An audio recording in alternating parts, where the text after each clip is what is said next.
कहाँ मोटू बचवा? काका काका तोरे बेटो कीड़े काट ले बाटे। बेटवा अरे मोरे लाला तो का छाने में का हो गया लाला ये लाला का भाई का काम आता है? बताए भैया हमारी लड़कियों को ना कीड़ा काट रहे बाटे। अरे यार का लखा था इनके ले चला अस्पताल है डॉक्टर नहीं हम बाबा बुलाए बाटी झाड़ फूक होए।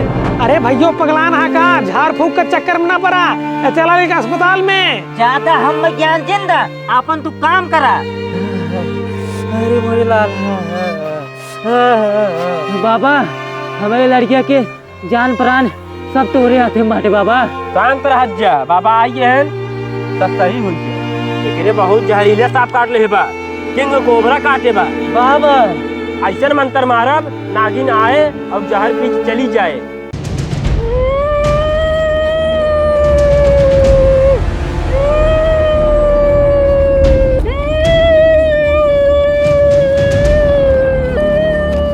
शांत रहा चुप।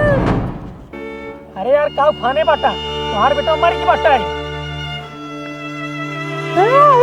रोज भैया रोज शांत रहा तोहरे लड़के की मौत जिम्मेदार ना तू खुद बाटा। हम तो का पहले समझाओ रहे झाड़ फूक का चक्कर न पड़ा चला चला डॉक्टर लेकिन तू माना नहीं।